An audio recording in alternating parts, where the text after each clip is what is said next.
You're listening to the Physio Matters podcast in association with exerciseprescriber.com, and this is session 72.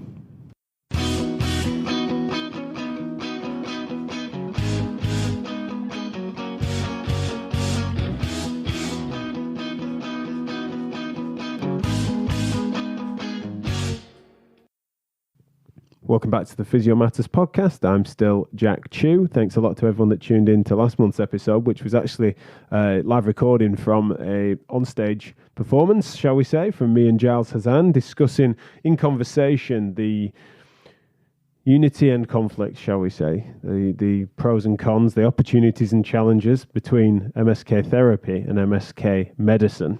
Giles is a GP with special interest. And so if you haven't tuned into that episode, then please do, because it's been really overwhelmingly well received, especially people thanking us for weighing in on some of the contentious topics that are often avoided. And obviously that's what this show is all about. So we're really pleased for the feedback on that.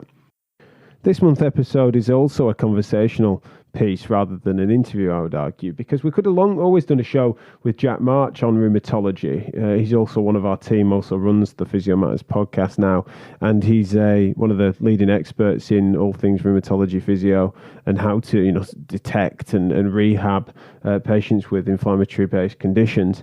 However, he's done a recording with Mike Dare, who's also a physio who specialises in rheumatology, and so they've had a conversation about some of their findings and some of their experiences, sort of hot tips from two experts in conversation, which has been a really interesting conversation for us all to listen to as a team once they'd aired it. So it was definitely useful for us to try and listen to and act on some of that feedback. Even working with Jack day to day, we still picked up a lot from this episode, and so we hope that you will enjoy it too. We definitely wanted to bring it to the masses. Before we do, I just want to give a shout out to our sponsor, exerciseprescriber.com, who have a really brilliant product and are just a great tech company that we've been proud to work with over the last couple of years. This is the last sponsored episode from them, but we do hope to continue to work with them in the future on various different things, particularly as a tech company that really get what we're trying to do and help to promote some of the messages that we are trying to get out there into the MSK industry. They really understand the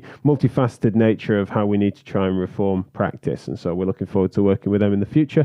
But this is the final sponsored episode. They have a brilliant product that you should all check out. Do check out exerciseprescriber.com to understand what they're up to, as well as keep an eye on some of their brilliant products on the horizon that they've got, that we've been working on with them. So they are fantastic and have really, really helped unlock our potential over the last couple of years, and it's been really important for us to recognise that as we come to a close in that part of the relationship, but also look forward to working with them in the future. So exerciseprescriber.com if you've not already given them a look. So without further ado, let's get to Mike Dare and Jack March in conversation about all things rheumatology.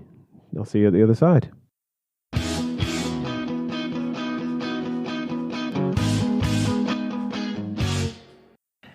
Hello, welcome back to the Physio Matters podcast. I am Jack March, and this month I am delighted to not only be talking about my favourite subject of rheumatology, but I've also managed to invite on another rheumatology geek in Mike Dare, who he will introduce himself in a minute. We've known each other for a few years now. We've had conversations on and offline about different rheumatology things, and I thought it was high time that we had a conversation about pragmatic rheumatology and physiotherapy and what we're needing to do with these people when we suspect them of having some sort of inflammatory arthropathy or similar. And I couldn't think of someone better to talk that through with Mike. So I'm going to get him to introduce himself in a second, but we're going to talk through like I say, some pragmatic tips on what to do and how to find these patients in the sea of our clinics. So welcome to the podcast, Mike. Thanks, Jack. It's a pleasure to be on the podcast, and thank you very much for inviting me and having me on. Oh, no worries, no worries. So do you want to introduce yourself a little bit and your career so far to date? I can do. So as you said, I'm a physio by profession, Jack, and I've been working almost exclusively in rheumatology for about 3 full time, Before that, I was working as a specialist MSK physiotherapist. Obviously, your listeners can tell by my wonderful accent that I'm South African. Obviously, we have the best rugby team as well, as the recent results showed. But yeah, so I trained in South Africa as everyday physio, and worked in all the different fields of physio, like you guys do over here with your rotations. And after that, I did a full-time master's in musculoskeletal medicine at the University of Stellenbosch in South Africa. And then I went across and worked in the Middle East for a while. And I was privileged enough to work under or with an orthopedic surgeon who had a special interest in inflammatory back pains, really, and just picked up quite a few gems and tools from him. And that's really where the rheumatology kind of interest started. I moved over to the UK after that, about 3 years ago. And I've been working in a community rheumatology service in kind of Essex area since then. I've done a few bits and bobs as well, things like prescribing. I've recently completed the EULAR diploma in rheumatic disease, which is incredibly medical and incredibly challenging as a physio to get my head around that. But yeah, I've just essentially just been learning from consultants for the past 3 years, and that's where I am at the moment.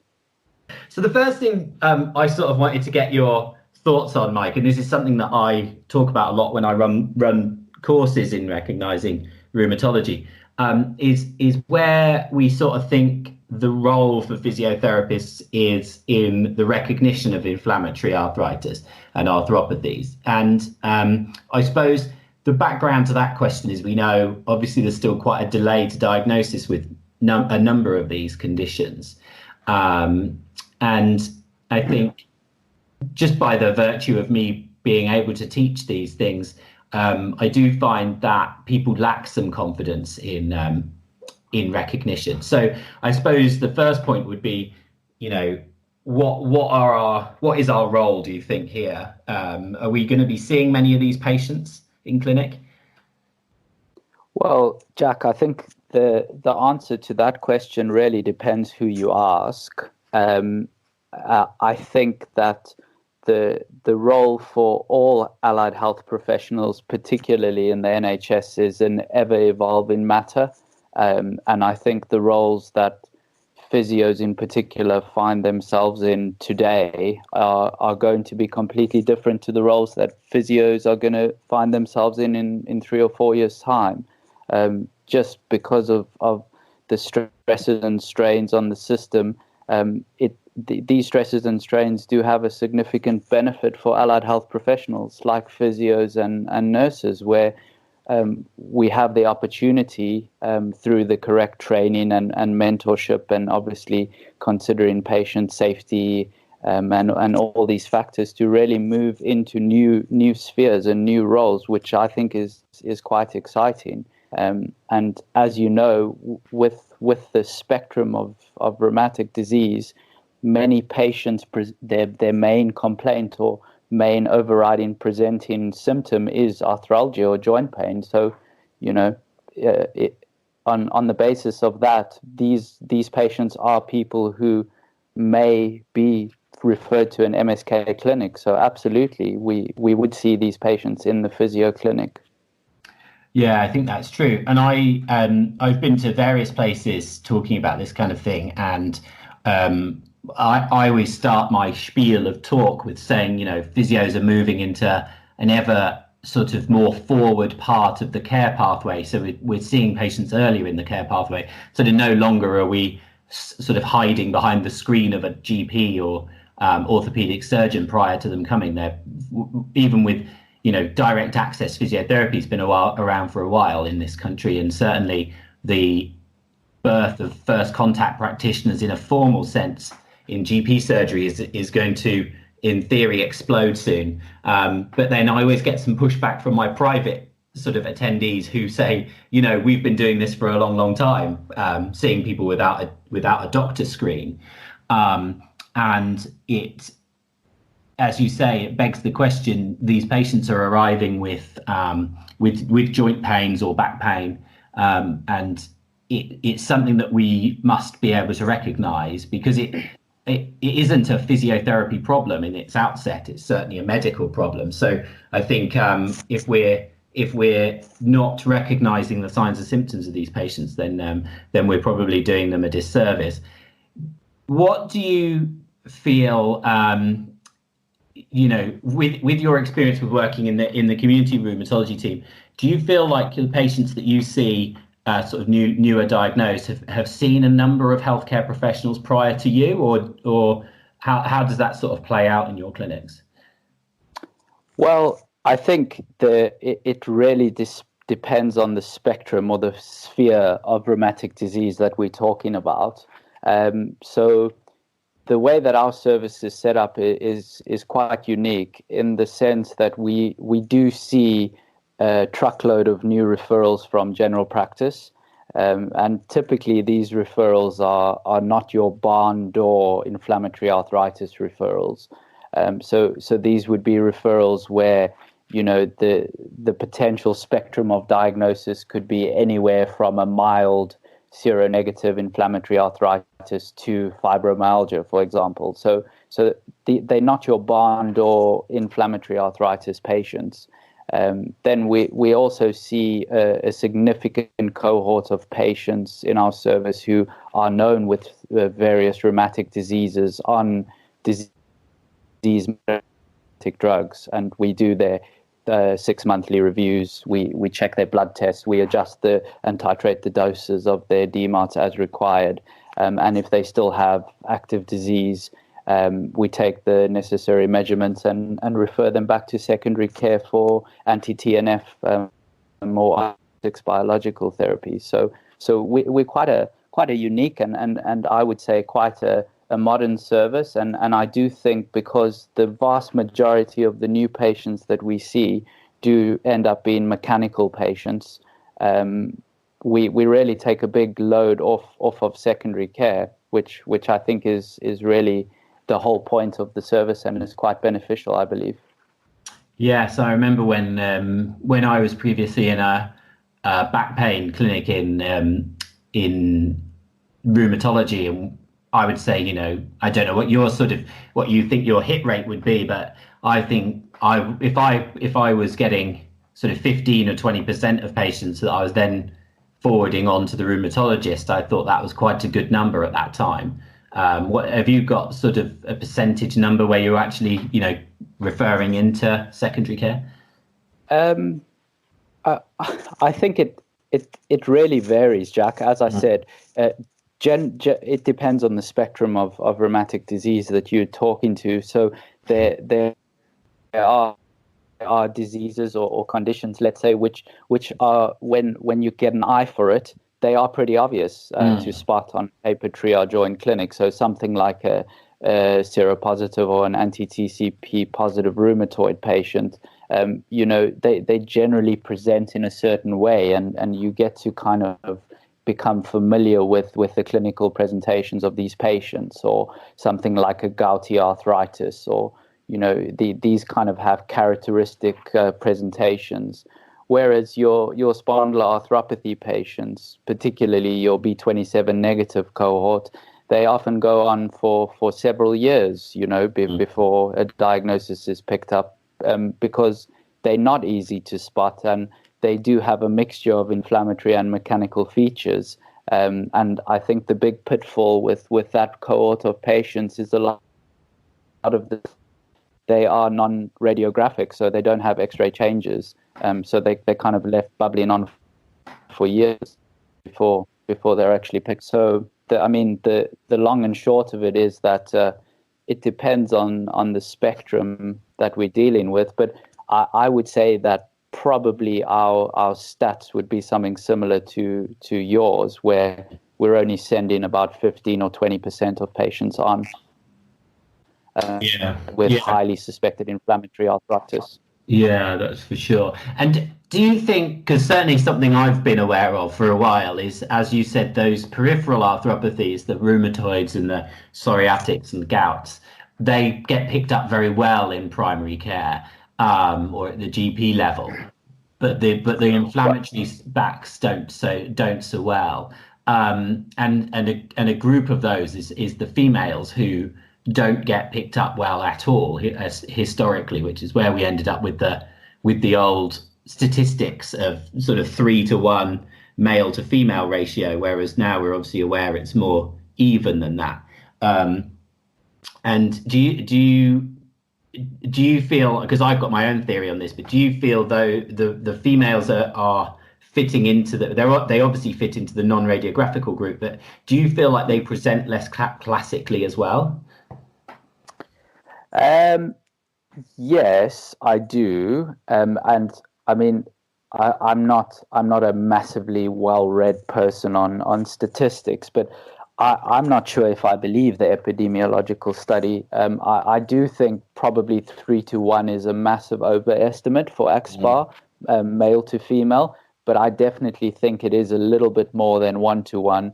I do think there is a male predominance with AxSpA, but definitely I've seen many females with, axial spondyloarthropathy, and when you do their whole spine and SIJ MR, it lights up like a Christmas tree, and they've got obvious sacroiliitis on stir sequences. So it's not as uncommon as we thought. So I think we do, when we're in clinic, particularly in primary care, hopefully the physios working in primary care and our GP colleagues are more aware that this is also a female accepted condition, and it's not completely male dominated as we previously thought.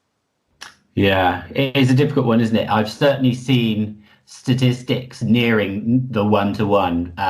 It's always difficult because a lot of the statistics we obviously see are drug trial related, and it does become hard when we don't have those really large epidemiological studies to pull out those trends. I suppose we've skipped ahead quite nicely into sort of recognition, and hopefully the listeners will be happy to have listened to my previous podcast with Dr. Carl Gaffney, which was all about recognizing inflammatory back pain, which we can cover very briefly now, but if people want a bit more detail, they can go back to that one. But I also want to get your thoughts on the more peripheral arthropathies as well. So, the typical inflammatory sort of back pain patient with their sort of volunteering that their spine is stiff, especially in the mornings. But one of the things that I think people don't or are less aware of is the peripheral symptoms that they can present with. Could you take us through a few of those for us to just so the listeners are happy with what's going to accompany the sort of inflammatory sounding back pain? Yeah. So I think something that really helped me, Jack, when I was initially kind of putting my toes into the massive minefield of rheumatology was just drawing mind maps, really, and kind of getting an understanding of the different kind of spectrums of rheumatic disease. So what I mean by that is kind of getting a relatively good understanding of what rheumatoid is and what it looks like. And what I mean by that is different types of inflammatory disease characteristically like different joints, don't they? And they present with different patterns in terms of their distribution. So getting to know what a rheumatoid patient looks like, what a gouty arthritis patient typically looks like, what a peripheral AxSpA patient typically looks like, and obviously an axial spondyloarthropathy patient, and what a lupus patient or a kind of scleroderma patient looks like. I mean, connective tissue disease is a whole nother kettle of fish, isn't it? But I think getting a good understanding of what these conditions look like really makes your life a lot easier in clinic in terms of new patients, and also seeing patients who are known with rheumatic disease. And our colleagues who work in hand therapy will know all too well, seeing chronic rheumatoid patients and the typical changes we see in particular joints. So I found that really, really beneficial. With regards to your question about the kind of peripheral features of the axial or axbar group, I mean, it really depends on the kind of subtype of axial spondyloarthropathy or kind of peripheral axbar that we're talking about. So typically your B27 positive AS patient textbook is not really going to present with a hell of a lot of peripheral joint synovitis or swelling. They're the guys who would typically get enthesitis type of features. So, they may present with bilateral plantar fasciitis or bilateral Achilles insertional enthesitis, these kind of things, as opposed to kind of angry peripheral swollen joints, which is not really what you'd see in your textbook AS kind of patient. Then if we consider the psoriatic arthritis cohort, well, psoriatic arthritis is a whole discussion on its own, isn't it? Because there's so many different subtypes and presentations that one can present with psoriatic arthritis. So generally speaking, patients will present with a monoarticular peripheral swelling or synovitis. And in my experience, knees and ankles seem to be a favorite for this type of kind of peripheral axbar, if we would. And then it rarely, I must say, but definitely a lot more common than I originally thought, is you get a polyarticular rheumatoid type presentation with psoriatic arthritis, where they get kind of symmetrical synovitis in several joints, in the hands and the feet and the big joints. And at times that can be quite aggressive and lead to quite a lot of joint destruction. So psoriatic arthritis is a whole, kettle of fish on its own. There's such big variations. So yeah, the psoriatic patients can also present with enthesitis type features like the AS patients. And obviously the psoriatic arthritis, very much like AS, does like spines and has an affinity to give inflammatory back pain and sacroiliitis as well. Yeah, and I think your idea of the mind maps at that point becomes super useful. So when you, I don't know what they're necessarily called, but where you would draw a circle and write the different conditions in the circles and how they overlap. And there is a significant overlap with almost all of the conditions. Like you said, I mean, even the axbar patients will occasionally present with some synovitis, and they'll overlap a little bit with a rheumatoid looking type presentation, which is pretty unusual, but can happen. And then even into the connective tissue disorders, as you mentioned, which are a whole mess of nightmares that we should probably leave for another podcast. But it becomes very easy to picture once you can get those sort of presentations in your head, as you said, and how they can overlap. Because I think, I don't know whether I'm putting words into people's mouths, but I wonder whether a lot of people are sort of quite happy with an axbar, traditional axbar with an inflammatory back type presentation, and quite happy with a rheumatoid type presentation with both hands. But if they were to get like you said, a monoarthritis of the knee or the ankle, whether they then would be less confident in that situation to make a diagnosis or appropriately refer. because as you said, they're looking for that sort of symmetrical that we were all sort of taught at university, symmetrical presentation or clear swelling of the joints or synovitis, whereas actually, like you said, we might be looking at the enthesitis picture, and we see a lot of tendinopathy in physio clinics. So an enthesitic picture in the Achilles tendons with some inflammatory back pain, and I think it does require for people to be quite detailed in their questioning of past medical histories, and also sort of current other symptoms in other joints. And I think that might be where everybody, not we as physios, but everybody falls down a little bit in recognizing the slightly subtler patients. Would you sort of agree with that?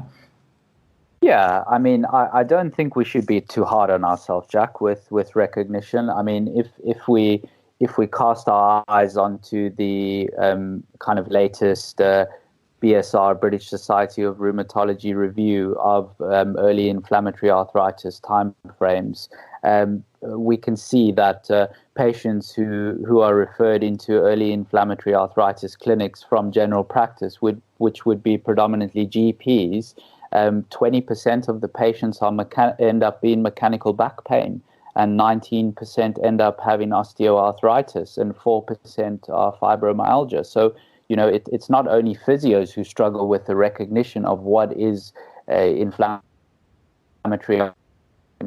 arthritis versus a mechanical or chronic pain symptom. I think it is tricky, and even doctors and GPs, and I mean, in my experience, even very experienced consultant rheumatologists do struggle at times. It's not always a black and white picture. So. No, definitely not. And one of the reasons I wanted to do this podcast today is I've realized that my criteria in my own head for referring into rheumatology changes every other week. So a patient I might see today, I might not have referred 2 weeks ago, or I might have referred 4 weeks ago. I'm not certain. And I think it is a bit of a grey area as to what we're doing. But I do think, and I would put physiotherapists, osteopaths, chiropractors, anybody that sees patients, with joint pains, GPs, etc., we need to be upping our vigilance, I think, with these conditions, and just thinking that they might be there, especially in our younger population, because obviously it is a younger person's condition, these things. Definitely, and I think the literature out there is pretty conclusive and clear that the earlier we get patients on disease-modifying anti-rheumatic drugs in the cases of peripheral synovitis or peripheral arthritis, or NSAIDs and anti-TNF therapies in the cases of axial spondyloarthropathies, the better the outcomes for the patient, the less aggressive the disease, the less the structural damage, and essentially the longer the patient stays in work, and the better for the taxpayer. So, there has to be a clear drive to recognize patients earlier and get them where they need to be earlier. And as you said, I think all musculoskeletal practitioners have an important role to play in that. And one of the things that I've noticed recently, well, it's not that recent, I mean, it must be a year to 18 months old now, maybe even longer, is the NAS group, who have just recently changed their name to National Axial Spondyloarthritis Group, Society, sorry, not group, NAS. They released a campaign called Backplane Plus, which I'm sure you've seen, which was aimed at ophthalmology clinics, gastroenterology clinics, and dermatology clinics, where they were it was a poster. They were posters that could be put in waiting rooms, which were aimed at getting the patients attending those clinics to tell the clinicians they were seeing about the fact that they had back pain. What would your advice be to physios who they've got a patient who comes in and they've got some back pain? What would your advice be about, if they've got sort of concurrent colitis or concurrent, Crohn's disease? What would your advice be in that sort of situation? Well, I think the first thing as a medical professional, as a physio or GP or whatever it is, a chiropractor or an osteopath, is you need to be sure in yourself that you're confident and knowledgeable to differentiate between inflammatory back pain and mechanical back pain. So there are distinct differences in the subjective history, and I would argue that 95% of the differentiation comes from the subjective history in these patients, and unless they've been having active disease without treatment for 20 or 30 years, where we start seeing the actual kind of structural stiffness and changes. But the important thing is to be able to recognize the key cues from the patient. So what I mean by that, Jack, is things like significant early morning stiffness. So patients would wake up and their back and their spine would feel significantly stiff. It would take them 45 minutes to an hour to ease up. And as long as they kept busy during the day and kept pottering around, their back didn't really bother them much at all. And then when they sat down or rested for a reasonable amount of time, that cycle started all over again. Other cues like waking up several times at night from back pain, getting alternating buttock pain, reasonable or good response when they use non-steroidal anti-inflammatories to their symptoms. So these are all little cues that should kind of lead someone to be suspicious of inflammatory back pain. And generally, the behavioral symptoms are distinctly different to mechanical back pain in that sense. So when it comes to the axial spondyloarthropathy group, if you see in a patient in clinic who is known with inflammatory bowel disease or has had a previous episode of uveitis, for example, or is known with psoriasis or has an immediate family member with psoriasis, then be sure to ask these questions and kind of convince yourself that this is mechanical or inflammatory, and then that will really answer the question, wouldn't it? Yeah, exactly. And I think it's going back to your mind maps as well. It's knowing the associations that can be had, because you might have someone who we've all had these patients who are a little bit, they're difficult to get the information you want from, if that makes sense. You ask the question a few different ways, you get some slightly strange answers. And I think sometimes it's well worth knowing the associations of other things that then bring you back to certain specific questions, much like we would do with other conditions like Cauda-Equina syndrome or something. We might get an answer to a question that then makes us delve more deeply into things. And I think that's what we need to do with these inflammatory patients as well. Yeah, I mean, I would say for physiotherapists working in private clinics or as first contact practitioners in GP surgeries, or even in tier 2 MSK services as MSK physios or CATS clinicians, or the traditional ESPs, is I wouldn't be too concerned about the specifics of which spectrum the patient falls in, or the particulars about, is it a psoriatic axSpA, or is it a kind of a B27 positive AS, or the particular important thing is we need to be picking up if presentations are inflammatory in nature or if they're mechanical in nature. And if they are inflammatory in nature, those are the patients that need to be referred on to rheumatology. I don't think our role if you are working in a GP surgery or in a kind of a tier 2 MSK service, I don't think our role is a role where we should be working these patients up or giving particular names to their presentations. We should leave that to the rheumatologists, I think.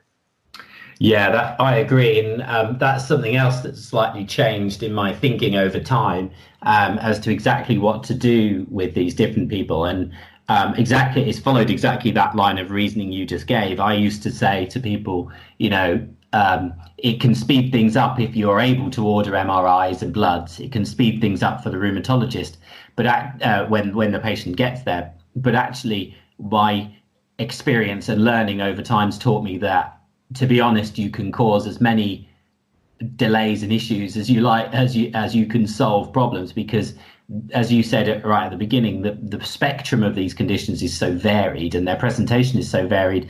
You can order the wrong things, or tests which actually aren't indicated. And one of my favourite phrases on my courses is that consultant rheumatologists are consultant rheumatologists for a reason, and this is their job, is to be ordering the correct tests for the correct patients. And actually, our job really, as you just said, is to get them to the correct clinician, which in an inflammatory arthritis perspective would be the rheumatologist. Yeah, I would agree with that, Jack. And unless you're working in a role as a rheumatology specialist nurse, or an ESP physio in a rheumatology clinic where you have consultant support, where your role is actually to work up these patients. If you're seeing these patients in primary care or in an MSK clinic, I think your job is to make up your mind whether this is in a mechanical presentation or an inflammatory presentation. And if it's inflammatory, then your job is to refer the patient on. I don't think we should be hanging on to these patients just because we know that the research is very clear that the longer we delay treatment for these patients, in particular the rheumatoid patients, is the more difficult it is to induce remission for them, and generally the more aggressive their disease is.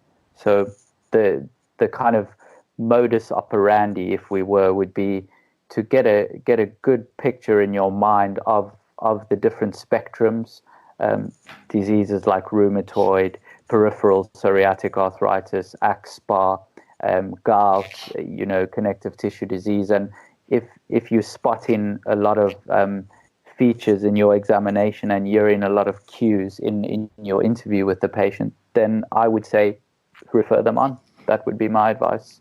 Yeah, perfect.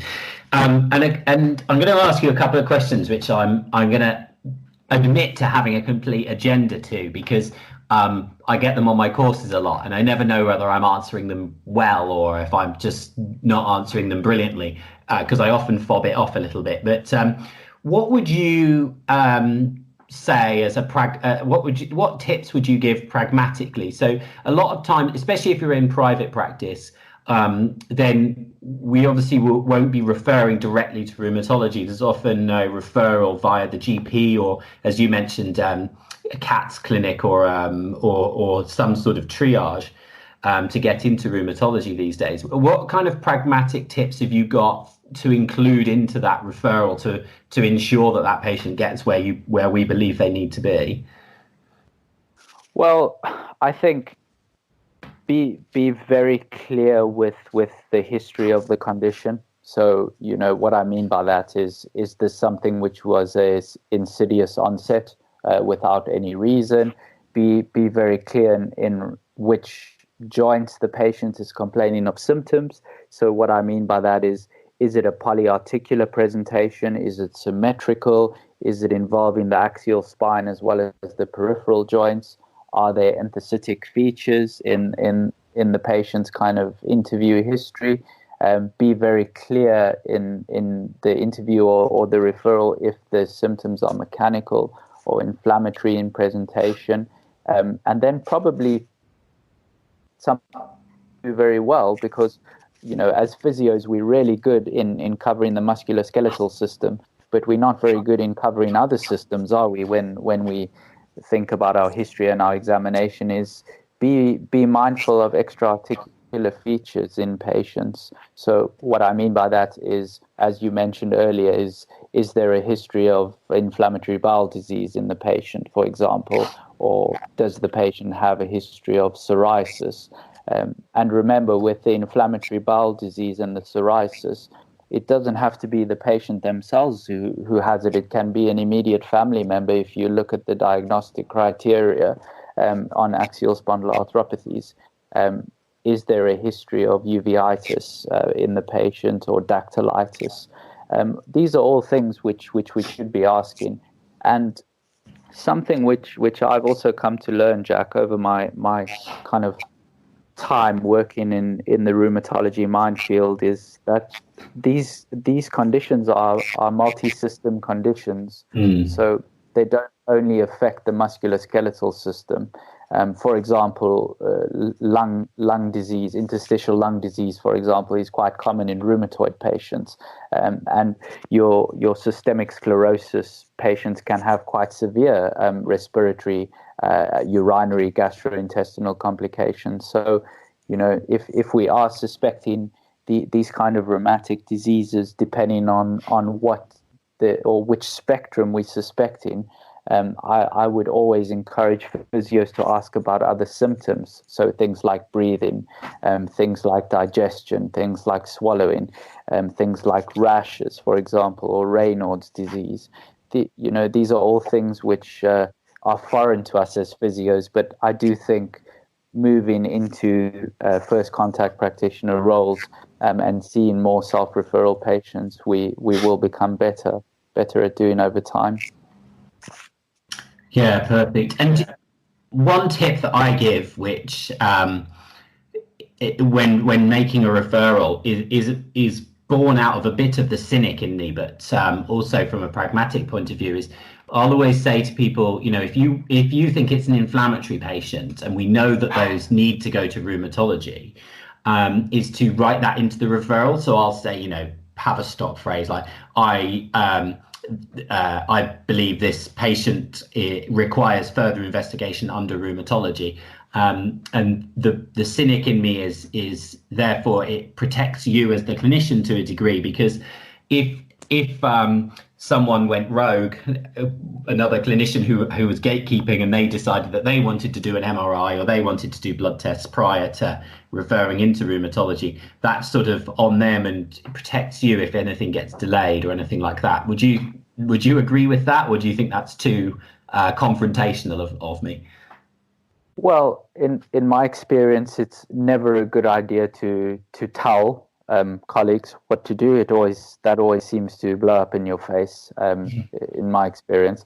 But I mean, as I said before, is if something is inflammatory and you can document in your referral that your patient presented with an insidious onset of polyarthralgia, joint pain, let's say buttock pain in the sacroiliac joints with Achilles tendinopathy, let's say, for example, or Achilles tendon pain.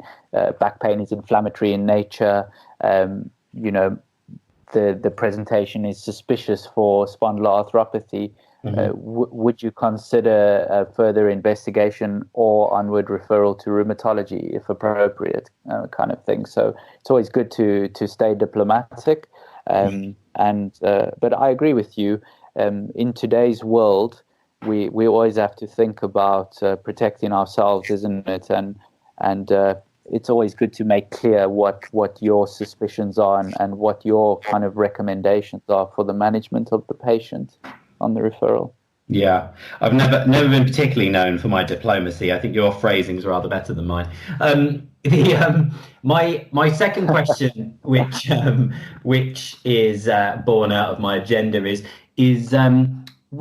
how do you speak to the patient about making the referral? So let's put that in context. I'll often get, let's say in my role, I'll have a patient who goes into one triage service and then goes to physiotherapy, for example, physiotherapy non-effective, end up into my extended scope service, and then for either further advice or an MRI or something. And then I believe that they've got an inflammatory problem, in spondyloarthritis, for example, and all of a sudden they think that they've got this mechanical issue, which people have been trying to treat, they've been diagnosed with things, and then I'm flipping it around to something completely different. How would you suggest we speak to the patient in that format? Because obviously, like you said, we're not making a diagnosis, and I always try to be really careful about not, and it's really hard in conversation, about not being too specific, but then not being so vague that they do believe you. That they need to go to rheumatology. Have you got any tips on sort of that conversation and how to handle that conversation? Yeah, so every patient's different, and the way that you would explain the rationale referral or management change to a patient is different for every patient. So what I always say when I try and talk to colleagues or do any kind of education in service trainings within our service or in kind of community rheumatology services, case services elsewhere around the country run by the service that I work for, is a patient can never unsee an MRI or unhear what you tell them about their condition. So it's quite important that you kind of judge where your patient is on the spectrum of kind of sensitization and yellow flagginess, because that really does determine what and how you explain things to them.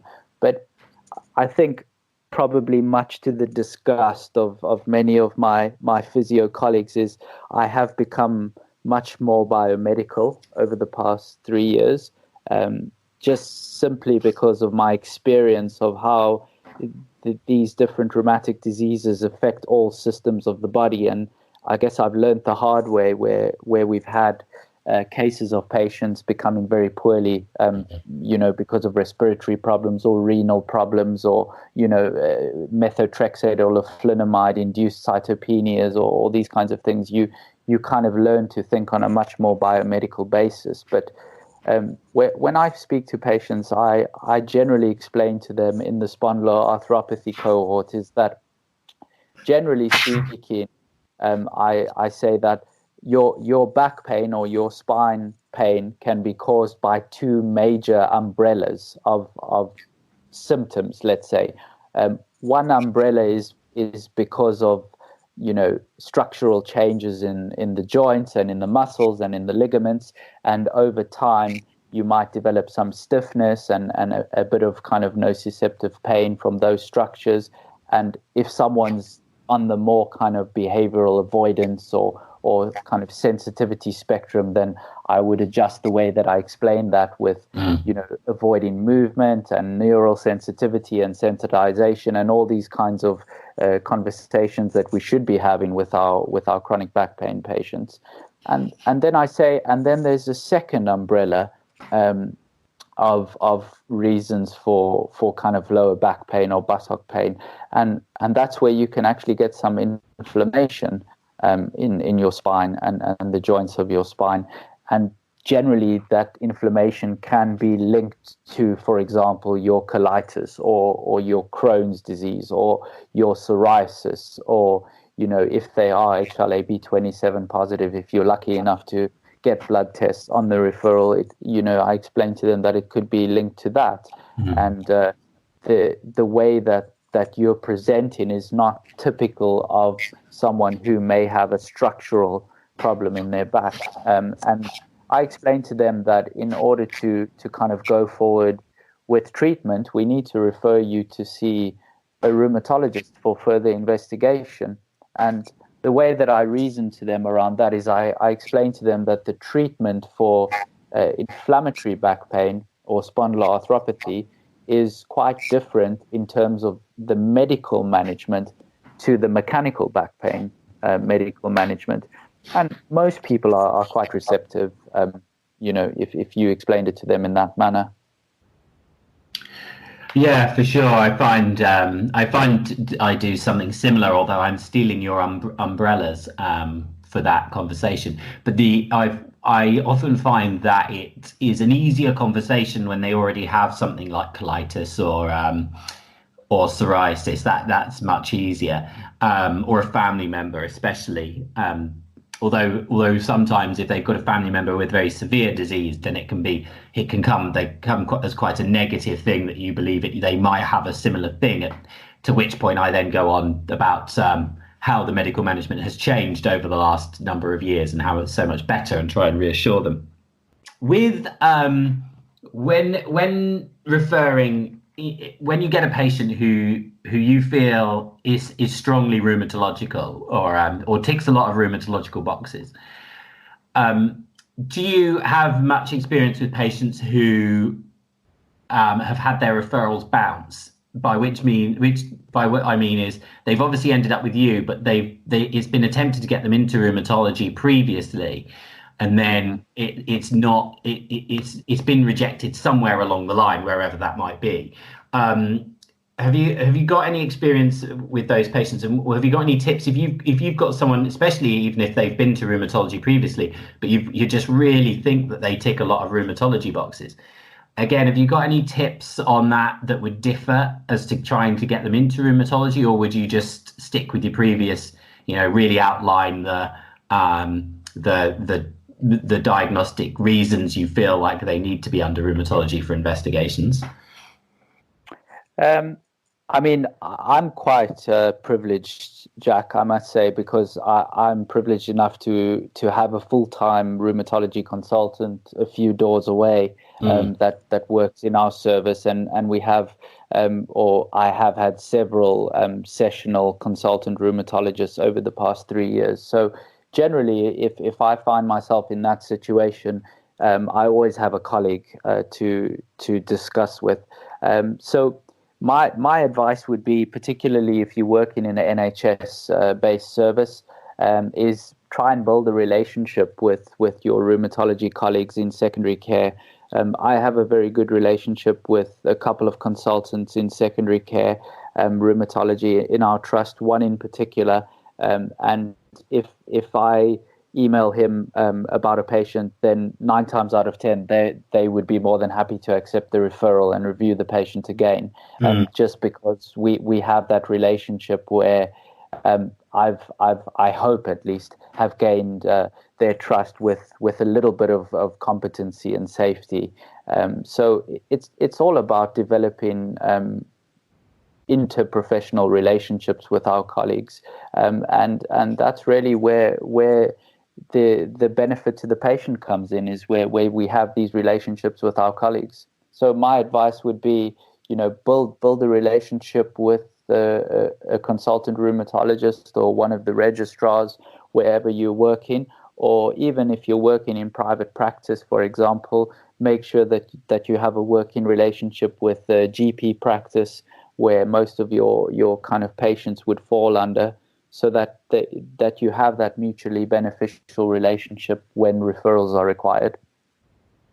Yeah, no, that's great advice. I have a cheesy phrase at the end of my presentation, which is get to know your roomie, which I've obviously spelled RHEUMY, but I think that's invaluable, and I'm going to assume your experience is the same, that rheumatologists as a breed tend to be incredibly friendly and receptive to not only chatting a patient over, but then also teaching to a degree as well. And I've had great experiences with many rheumatologists offering up their knowledge or helping or taking a phone call, etc. I'm assuming your experience is the same on that front.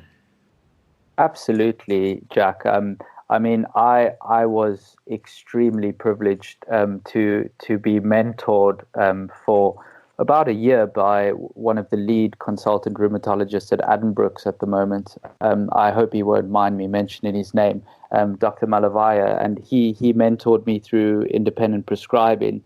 And in the 12 months or 11 or 12 months that he sessioned in our service and mentored me, the amount of knowledge and learning that was passed over to me was just incredible. And I must say, every consultant rheumatologist that I've worked with, whether it be a sessional rheumatologist or a rheumatologist who's worked full or part-time in our service, has been incredibly receptive to teaching, and they're more than happy to have discussions with patients. And a lot of the time, to be honest, is we also have a lot to teach them when it comes to mechanical or musculoskeletal problems in patients. And I mean, in our clinics, I do a lot of injection therapy for mechanical symptoms. We do a lot of ultrasound guided procedures as well. So the relationship is mutually beneficial for them as it is for us. Yeah, for sure. And I was lucky enough to when I was a student, get a placement in rheumatology in my 3rd year, all those many years ago. And I'll never forget how how receptive they were to having a student in their clinic, and I learned so much in those clinics about so many different things. And I would encourage anybody, any students or who have a placement in a hospital, the rheumatology department, or if you're a sort of junior member of staff and it's a little bit easier to do these things, is to see if you can go and spend some time with rheumatology. They'll almost always be receptive to it, and you just learn so much. I mean, even just simple things that we do quite regularly, which would be seeing people who take anti-inflammatories, for example, for a wide range of conditions. The rheumatologists know those drugs down to the nth degree and what they do and how they affect people, and certainly so much to be learned in those clinics. Definitely. I think that's, as I mentioned to you before, is I think a lot of physios who do work in MSK clinics and rheumatology clinics are, oblivious, not deliberately, but a lot of the time, how oblivious some of us are to just how wide a range of effects these conditions have. And rheumatologists are essentially, internal medicine specialists. So their knowledge about all the various systems in the body and the effect of the drugs and the pharmacodynamics and the pharmacokinetics of all the drugs is just immense. And there's just so much you can learn from them. So definitely, the more time, if you have a special interest in rheumatic disease, the more time you can spend with the rheumatologist, I would say, the better. If I didn't have to see patients, I'd probably spend every day with them. So. Yeah, definitely. We're probably going to get emails into the show now from rheumatologists saying we're snowed under with requests from physiotherapists to come into our clinic. I mean, we're getting close to our hour of recording now, and I was just wondering whether you've got any good places that you would suggest people go to for further learning on rheumatology, or anything that might be specifically of interest. We've mentioned NAS already in their Back Pain Plus program. I'd encourage anybody who's interested in inflammatory backs just to go to their website. There's so much information on there. Any others that you would point people towards? Well, I mean, the NAS has fantastic resources on axial spondyloarthropathy. The British Society of Rheumatology also has good resources in terms of clinical guidelines for prescribing and monitoring, and in terms of screening for the different conditions. I believe a lot of the resources require you to be a member, but the membership is quite cheap. It's 50 or 60 quid a year. So if you have a special interest in rheumatic disease, I would encourage people to consider joining up. The BSR also has fantastic courses that they offer every couple of months on, core skills in rheumatology, which is primarily biased for nurses. So it's kind of your grounding knowledge and clinical examination, which I found incredibly useful when I started in rheumatology. EULAR, the European League Against Rheumatism, also have some fantastic resources and readings. They have short courses, they have long courses. Any kind of course you want, you can find it through EULAR. So there's a bit of something for everyone. There is also another website, and I don't have any interest in this website, just to declare that, called Joint Zone. So you can access that, and the website is www.jointzone.org.uk. You can register for free. All you need is an email address, and it actually takes you through various case studies, readings, courses, and various literatures on the different rheumatic diseases. And there's a beginner, intermediate, and advanced level. And that really did also give me quite a bit of learning and a bit of knowledge when I started out. So I would also recommend that. Perfect. Loads for us to be getting on with. I've not seen that Joint Zone one, so I'll be on there immediately after we get off this recording. I want to say thank you to you, Mike, for taking your time out to talk to us about this subject that we're both really keen on improving everybody's knowledge on. Is there anything personally for yourself that you want to plug, or are you going to Or are you going to get into doing something research, or you've mentioned some teaching and stuff, or are you just doing that in-house? Yeah, so as you know, Jack, I work for a private provider called Connect Health, who offers various musculoskeletal services to NHS around the UK. More recently, they've been offering community rheumatology services, and as I explained, these are the services where we see in new patients from GPs who are predominantly mechanical or plus minus inflammatory, to try and offload secondary care. And then we obviously see a significant amount of stable review patients for their 6 monthly reviews. So most of the teaching that I do is in-house with Connect. I think long term, I'd probably like to do a bit of research. I wrote a thesis in my master's on chronic groin pain in athletes, interestingly enough. So nothing to do with rheumatoid arthritis or rheumatic disease. And then I did do a clinical doctorate, and I did a systematic review on lower back pain. So I think I'm probably a bit researched out for the next couple of years. But yeah, hopefully a PhD will be on the horizon sometime in the future. Oh, brilliant. Well, we'll have to look out for that. I can't wait for that. Well, thank you for giving us your time, Mike, and hopefully we'll be hearing more from you soon, and everybody will enjoy this podcast and learn a great deal from it. I think it's been super useful. I've learned a good number of things and some nice new phrases as well, which I'm going to take away. Thanks, Jack. It's a pleasure. And anybody that wants to have a chat or has any thoughts or kind of concerns or questions about rheumatology, they're welcome to find me on Twitter. My kind of handle is mroomy. So, hit me up on Twitter or find me on LinkedIn or, on the street in London, wherever really. Maybe you don't want that so much. Okay, well, I'll let you get on with your evening, Mike. Thank you very much for coming on and speaking to me. Thanks, Jack. Cheers. All right, bye.